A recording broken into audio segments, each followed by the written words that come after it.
जितने भी हमारे दर्शक साथी हैं, हमारी माताएं बहनें जो भी इस वीडियो को देख रही हैं, सभी से हाथ जोड़ के राम राम नमस्कार प्रणाम। और भाई प्रार्थना है हमारे इस चैनल को आप सब्सक्राइब ज़रूर करें, अभी तक ना किया हो तो लाइक और कमेंट भी ज़रूर करें। आज हम थोड़ी ही 5-7 मिनट की चर्चा करेंगे जो हरियाणा की हमारी बहुत पुरानी नाथ संप्रदाय की गद्दी, शायद सबसे पुरानी हो हरियाणा में, तो नाथ संप्रदाय की गद्दी है कोथ कला में। और उसमें काफ़ी दिन से विवाद चला हुआ था।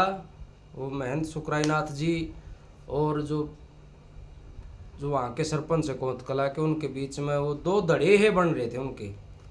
और ये बड़ी खुशी की बात है भाई, वो विवाद कल ख़त्म हो गया।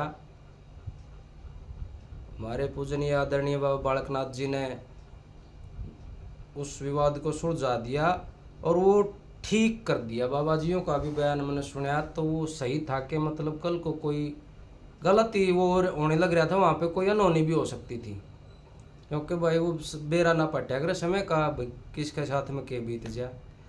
तो बाबा जियों ने वहाँ पे महंत सुखरायनाथ जी ने भी अपने आप बताते अपनी इच्छा से त्याग पत्र दे दिया। और वहाँ पे बाबा जिताईनाथ बड़ौदा डेरे के जो महंत उनको वहाँ पे बिठा दिया पीर बना के। अब हम 2-5 मिनट चर्चा करेंगे कि ये विवाद के था, वो किस तरह का था। मेरे हिसाब से ज़्यादा तो मतलब सोशल मीडिया के माध्यम से सभी लोगों को पता चलता है भाई इस यो आदमी की साख से यो की साख से यो किसी की बात करो यो किसी की बात बताओ है। जैसा हमने देखा थोड़ा जो बाबा सुखरायनाथ जी का चर्चा करेंगे, पहले एक ज़्यादा सख्त अनुशासन, हद से ज़्यादा सख्त अनुशासन भी आला आदमी तो भी आदमी उसके घराड़े भी कटने लग जाए हैं, क्योंकि ज़्यादा दबाव बनाना आज के समय में मेरे हिसाब से मतलब एक गलत साय हो जाए है। वो उन्हीं में से एक है बाबा सुखरायनाथ जी भी। सख्त स्ट्रिक्ट मतलब बिल्कुल सख्त अनुशासन फौज की डाला, तो उसमें भी आदमी ऑटोमेटिकली कटने लग जाए है। और फिर एक है कि जैसे हमने टेंडर हमारे को जैसे बाबा जी को बिठाया कोथ मठ में, उसकी मतलब जो शक्ति है, जो उसकी ताकत है, उसकी पावर है, उसकी ऊर्जा है, वो है मठ तक सीमित है। वो मठ ने छोड़ के गांव की बातों में मतलब ज़्यादा हस्तक्षेप करने लग गया, तो फिर गांव वाले भी जिस तरह मान ले जो पंचायती हैं वह कट जा, तो ऑटोमेटिकली द्वेष भावना सी पैदा हो जाए। अब यो क्या था रोले से तुम्हारा काम से भाई जिसका काम मठ का मठ संभालो, ये भी एक कारण हो सकता है, मतलब पक्का नहीं है। मैं तो वैसे ये मेरा विश्लेषण अपने आप का।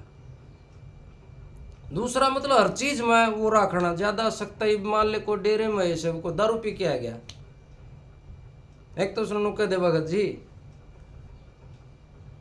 आप आराम कर लो, तो गारंटी वो आराम से उठ के चला जाएगा।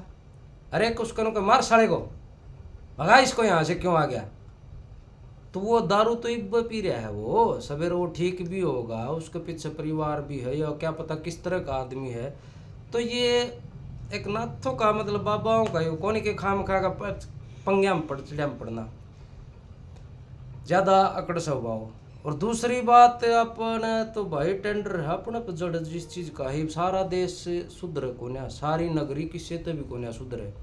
और ये बाबा जी ने एक मनसा बना लिया भाई मैं सब ने मेरे कैसा कर दूं, कोई नशा पता नहीं कोई कुछ नहीं, बिल्कुल नहीं होगा। वो ज़्यादा मतलब सीरियसली ही ले गए भाई मैं तो नू कर दूंगा, नहीं होगा, क्योंकि दुनिया कदे भी एक पालना है, भगवान तय ना चली। वो भी जीव था जब वो तब वो तो भीष्म और द्रोणाचार्य को तो पता था अकयो श्री कृष्ण साक्षात ईश्वर है, तो दुर्योधन तो नू मान रहा था, उसने जाने नू ऐसे को गाँव चराय नहीं कि सौदा से कुछ को ना मिला था राग गए, तो वो उनका उसी तरह भाई सारा देश नहीं मान लगा। और तीसरा जो भी है चलो उनका भाई पर्सनल, तो बाबा जी का तो क्या कुनबा है, मैं तो नगरी और समाज के लिए कर रहा था कि उसके बाल पालने अपने, वो ज़मीनी विवाद भी है, तो ज़्यादा मेरे हिसाब से नु था कि चल तो ये काफ़ी दिन से रहा था। इनका कोई ज़मीनी विवाद भी है थोड़ा बहुत, जो भी है पंचायत का और मठ का। लेकिन ये देख के वो फिर जो इसमें जो उसमें घी का काम करया, जैसे उस जो लड़की थी सरपंच की छोटी बेटी थी, उसकी हथेली पर लिख दिया जो भी लिखा उसने, भाई तेरा बाप कंजूस है या तेरा बाप चोर, जो भी लिखा उसने।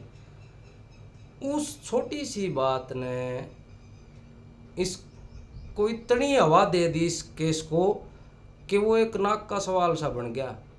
हो सके हो सरपंच कभी कोई कंधे देनी है, फिर सारी डाल क्यों हैं। अब सरपंच की बेटी का सर हथेली पर लिख दिया तो उसकी भी नाक का, क्योंकि वो भी चुना हुआ प्रतिनिधि है, राम राम ने वोट दे के बना रखा है। और फिर वो ये पॉलिटिक्स से आदमी हो, पॉलिटिक्स आदमी ने अपना वो उसने सीरियस ले गया। देखिए ये नाथ लेवल के जो इतने बड़े संत लेवल के लोग जो आत्माएं हैं, उनके लिए ये अशोभनीय सा ही था। हालांकि चाहे गुरुजियों ने तो वो एक वैसे लिख दिया हो, वो भाई मन तो कि मैं तो सही गांव नगरी के लिए सही चाह रहा हूँ, और वो भाव आवेश में लिख दिया हो। बाबा जी तो नहीं था कि भाई हो सके उन्होंने तो उनका परिवार तो के खुद का हो, उनके वो तो सारी नगरी ने अपना परिवार समझ के, भाई वह बेटी भी उससे की थी, वो सरपंच भी उससे का था, वो एक लिख दिया हो।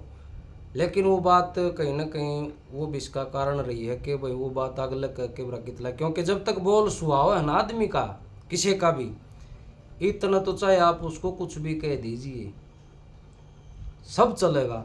लेकिन जब जिसका बोल नहीं सुहाता वो तो राजी खुशी बोल लगा, उसमें बिनू सोचेगा कि यार यो साला बहन जो कि मैं क्यों बोलिया मन नहीं। ये तो मेरे हिसाब से थे, ये तो मतलब बाबा जियों के वे का पक्ष था भाई। इस तरह का कुछ हो सकता है, मेरे को लगता है भाई है। वैसे मैं पर्सनली भी एक बार मुलाकात हुई है, तो बहुत मतलब बिना लाग लपेट के, कोई लाग लपेट नहीं है बाबा जी यहाँ का, बहुत अच्छे है महात्मा। लेकिन वो बस वही बात है भाई, नगरी का इमाम है। अब बात है जैसे नगरी की, जो मान ले सरपंच है, जो सरपंच भी भाई गांव का तो चुना हुआ प्रतिनिधि हो है, उसको ग्राम पावर में बैठा हो, समझो कि चुनाव करके ही वो सरपंच बना, तो पावर में है वो गांव का, तो वो अपने तो गांव का बोले गांव का धनी हो है।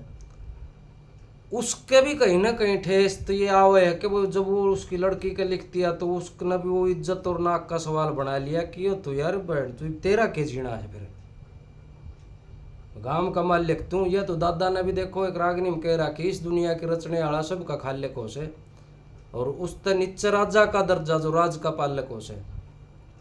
चलो राजतंत्र तो नहीं रहा, लेकिन जो हम चुनते हैं वो हमारी अगुवाई ही करता है, वो एक तरह से मतलब अघोषित राजा है वो, मतलब राजतंत्र तो नहीं, लेकिन वो राजा तो है।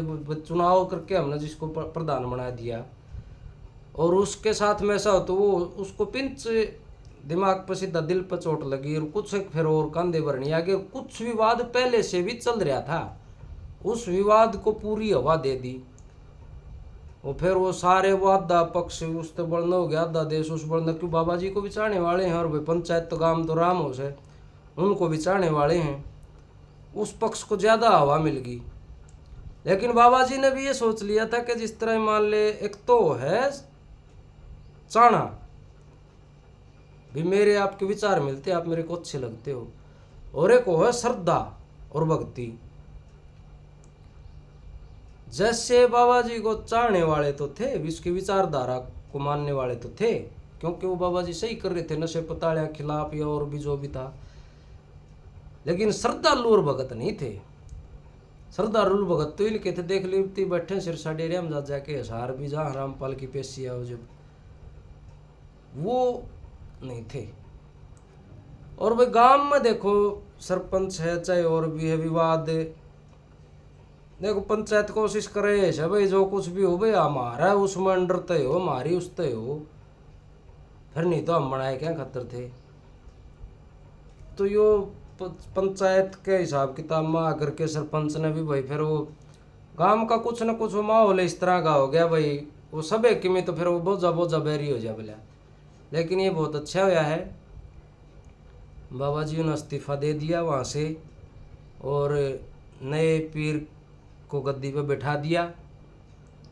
ये पंचायत के लिए, क्योंकि भाई हो ऐसा एक काम हो कि क्या पता ये विवाद कितना बढ़ जाए, यहाँ पे कितना खून खराबा भी हो सकता था। तो ये बहुत बढ़िया होया है। इसमें अब ज़्यादा इसको मतलब हाईलाइट करने की किसी को ज़रूरत नहीं है, क्योंकि जो होता वो सही के लिए हो से। और भाई बाकी सही होया है तो सही होया है, हर कुछ न कुछ गलत होया है तो फिर वो उस जगह की भी शक्ति है, उस शक्ति के ऊपर भी विश्वास करके देखिए आप।